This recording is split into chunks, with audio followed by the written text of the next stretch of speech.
Selected parts from the book One Life is Not Enough, Part 32. Throughout my years of service, the possibility of me joining politics one day had always been at the back of my mind. During my stay in Pakistan, the urge became a not so mild obsession. In 1983, I successfully organized two hugely successful back to back summits, and that gave me a national profile. This was most unusual for a civil servant. For some days after the conclusion of the second summit, I deliberated with myself to resolve the dilemma that confronted me. Should I continue in the IFS or try my luck in politics? I was risking giving up a steady career. At that point, I had over 5 years until retirement. But though I looked back at my 30 years in service with pride, I knew only too well the fate of the retired officers. The doers of yesteryears become the drifters of today. I would find such a life unbearable. If my desire to take up a new career was rewarded, I would be plunging into unknown waters. At the conclusion of the Commonwealth Summit, I had asked the Prime Minister for a few minutes of her time. I had told her that while I had got to the top rung of the bureaucratic ladder, I did not look forward to another 5 years in the Indian Foreign Service. I was keen to join politics and had Rajya Sabha in my mind. She raised her eyebrows and uttered 5 words which left me in limbo. I will think about it. Later, I took R.K. Dhawan into confidence. He said he would help. Had I been unwise, impetuous? Was I a victim of cheerful fatalism, or had I been foolhardy? Had I leaped before looking? I consoled myself by taking comfort in the debilitating dictum, nothing venture, nothing gain. For the next few weeks, I was restless, and though cheering news came on the eve of Republic Day, I was like a cat on the hot tin roof. Relief came when P.C. Alexander sent for me and said I could make it to the Rajya Sabha. The news leaked, as most confidential matters do in our setup. I heard from my grapevine that the Boy Scouts around Rajiv Gandhi were hell-bent against my induction into the Rajya Sabha. Taking advantage of Rajiv's innocence, they had got to him, telling him that I should be asked to contest for a Lok Sabha seat. Indira Gandhi too was made to change her mind. Their reasoning was that if this suggestion was to come from the Prime Minister, I would give up my political ambitions. Little did they know me. The Prime Minister sent for me and said very calmly, Natwar, why don't you go to the Lok Sabha? I was not wholly unprepared for this and replied, Ma'am, I leave it to you. Whatever you decide, I will gladly accept. I will resign right away. This was not one of my life's minor detours. It was a momentous decision, the likes of which I had not taken since my marriage. My life was fully supportive. We had both had enough of packing our bags every 3 years. I gave the obligatory notice to the Ministry of External Affairs seeking premature retirement. I felt no regret but could not put aside the memories and experiences of the last 30 years. I bid goodbye to South Block and friends with a lump in my throat. By then, I was in my mid 50s. There was no guarantee that I would get elected to the Lok Sabha. One thing was in my favor. I would not have to look for a constituency. My hometown Bharatpur would be my constituency. My family was well known there. I visited Bharatpur a few times to test the waters and found the response quite encouraging. On 6th June 1984, a politically seismic event occurred. The government of India decided to flush out Khalistani terrorists from the holy shrine of the Sikhs, the Golden Temple. The reaction to this outrage was fierce not only among the Sikhs but among other communities too. At the time, P.V. Narasimha Rao and I were in Jakarta, Indonesia for a meeting of the heads of mission with the Indonesian leaders. On 5th June, we saw on television that the situation back home in Punjab in general and Amritsar in particular was full of tension and becoming more and more sinister by the hour.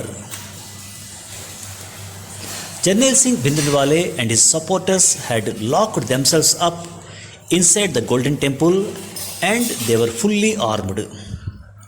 The army had been deputed to keep a watch on the activities in and around the Golden Temple. By late evening, the situation had become alarming. The Prime Minister got minute by minute information on the crisis. She was told that there was no way out except to enter the Golden Temple and disarm Bhindranwale and his followers. Her instructions were that on no account should the Golden Temple be fired upon. These were ignored. The Akal Takht was severely damaged. The next day, the Indian Army under the commander of Lieutenant General Krishnaswamy Sundarji launched a full-scale attack on the Golden Temple complex. Tanks were used to break open the large doors and intense firing took place. The firing from both sides went on for a long time. Eventually, the army was able to control the entire compound. Bhindranwale was dead and so were all his followers, including Major General Shahbag Singh, a defector from the Indian Army who had joined the Khalistanis.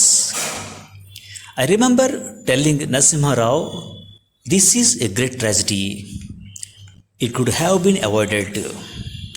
The Sikhs will neither forget nor forgive." Deep in thought, Narasimha Rao's silence was eloquent enough. A few regiments of the army revolted. The Sikh community was deeply hurt within India and abroad. President Jail Singh was in dismay. Apparently, he had not been taken into confidence. My brother-in-law, Captain Amarinder Singh, who was a Congress member of the Lok Sabha, resigned not only from the Lok Sabha but from the Congress party as well. It was a different Delhi to which we returned. The tension was palpable. When the full extent of the tragedy became known, the Prime Minister concluded that her life was in great danger. She used to tell her close confidants that she did not mind what happened to her but could not take it if anything happened to her son and grandchildren. The national mood and political climate changed, and the ensuing months were depressing and full of anxiety. Indira Gandhi was aware that she was living on borrowed time. The situation was extremely tense not only in Amritsar but throughout North India. President Gnani Jail Singh had been put in a very awkward situation. As a Sikh, he considered the army action a desecration of the most Sikh's holy place. I had to be admitted to hospital as my slipped disc was playing up and I was in considerable pain. On 8th August, I received a commiserating note from her in hospital. In October, I met her 3 times, including a couple of days before her assassination. She had returned from a trip to Srinagar and was still wearing Kashmiri clothes. I told her I was leaving for Bharatpur to start politicking. My first priority would be to acquire a new wardrobe, the Congress livery. Her reaction was, "Now that you are coming into politics, a thicker skin would be more useful." 2 days later, she was in Bhubaneswar and returned late in the night on 30th October. The next morning, the unimaginable took place. Indira Gandhi's assassination on 31st October 1984 shook the nation. That morning, I was getting ready to leave for Bharatpur. At 9:15 am, my RAX telephone rang. H.V. Sharada Prasad was calling to say that a terrible thing had happened. The Prime Minister had been shot. Sharada was the least excitable man I have ever known, always in control of his emotions. On this occasion, his voice was trembling. I, too, was overwhelmed. She had done so much for me. When I got to 1 Akbar Road, Sharda took me to the spot where the PM had been shot by her 2 Sikh security guards. On the glass river donated by the Czech government were lying her spectacles, her chappals and her bag. The blood had not yet dried. Sharda narrated what had happened. The Prime Minister had agreed to give an interview to the well-known film actor and producer Peter Ustinov that was to be held at 1 Akbar Road, which was in the compound of 1 Safdarjung Road. Sharda was talking to Peter Ustinov when Indira Gandhi was sprayed with bullets at point-blank range. The gunshots were recorded by the Ustinov's technicians, and Sharda and I pleaded with Ustinov not to use the recording of the gunshots. He kept his word till his dying day. Sonia and R.K. Dhawan put her blood-soaked body in a car and headed for the All India Institute of Medical Sciences, where she was rushed immediately into the operation theatre. But the Prime Minister had died on the spot. Nothing seemed to go right. Rajiv Gandhi was away on tour in West Bengal while President Gnani Jail Singh was in Yemen. The Principal Secretary to the Prime Minister was also out of Delhi, as was the Cabinet Secretary. The news was officially announced at 5 p.m. after the President's return. Huge crowds gathered at AIIMS. Cabinet ministers, Congress workers, the media all rushed to the hospital. attacks on Sikh community commenced. Rajiv Gandhi could not be sworn in as Prime Minister until the President's return. Sonia was totally opposed to her husband succeeding his mother. She feared that he too would be killed. Rajiv's reply to her was that he would be killed in any case. It was first decided that Rajiv Gandhi would be the only person to be sworn in. But as this would have sent out the wrong signal, half a dozen senior ministers were inducted into the new cabinet. Even as political events went on apace, with each passing hour, the atrocities against the Sikh community increased. At the end of 3 days, nearly 3,000 had been brutally murdered. Property was destroyed and homes set on fire. There was restlessness in the army, and 1 or 2 Sikh battalions rebelled and were discarded. This information was kept secret. At the time of her death, Indira Gandhi was one of the outstanding leaders of her time and had an international constituency. The world's who is who turned up for her funeral. Apart from Fidel Castro, Margaret Thatcher, J.R. Jayawardene, Zia-ul Haq and Kenneth Kaunda, many other heads of state and government attended, such as the Deputy Prime Minister of the USSR, the Prime Minister of Iran, the President of Syria, and the American Vice President George Bush Sr. After all the leaders had departed, Rajiv Gandhi asked me to join him for dinner at 1 Akbar Road. Those present included M.L. Fotedar and Arun Singh. In the middle of the meal, Rajiv asked me to follow him to the lawn. He told me that the situation in the city was very alarming. He planned to remove the Lieutenant Governor at once and had decided that he would appoint me in his stead. This was the last thing that I had expected. I told him that having been a career diplomat for 31 years, I had no administrative experience to assume this office. After all, I had resigned from the Foreign Service because his mother had decided that I should contest the Lok Sabha election. Second, I told him that I must consult my wife. My wife was totally opposed to Rajiv's proposal. She was a Sikh and the community was being butchered. What kind of message would Rajiv send out by appointing the son-in-law of the Maharaja of Patiala as Lieutenant Governor? I told Rajiv that in these circumstances, it would not be advisable for me to take up the job. In my absence, Arun Singh and Fotedar had again persuaded Rajiv Gandhi that I was the only person who could handle the Delhi situation. P.V. Narasimha Rao, the Home Minister, was to arrange my swearing-in ceremony the next day at 11 a.m. Arun Singh warned that I could not disobey the Prime Minister. However, at this juncture, Fotedar changed his mind and supported me. After that, Rajiv did not insist. The idea of me becoming the Lieutenant Governor was the brainchild of Gopi Arora, Arun Nehru and Arun Singh to prevent me from contesting the Lok Sabha elections.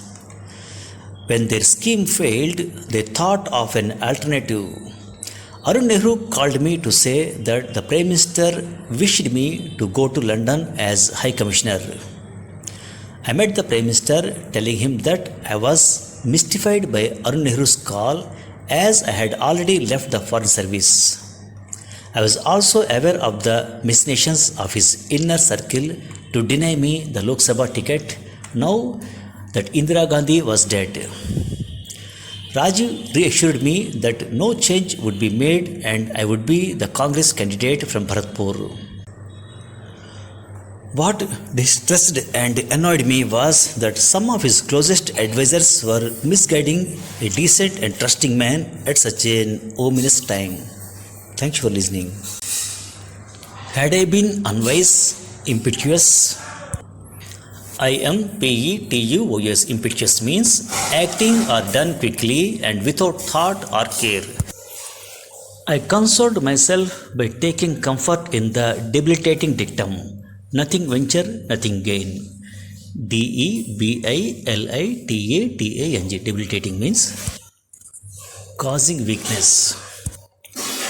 I heard from a grapevine that the Boy Scouts around Rajiv Gandhi were hell bent against my induction into the Rajya Sabha. Grapevine. Grapevine means an unofficial way of gathering information.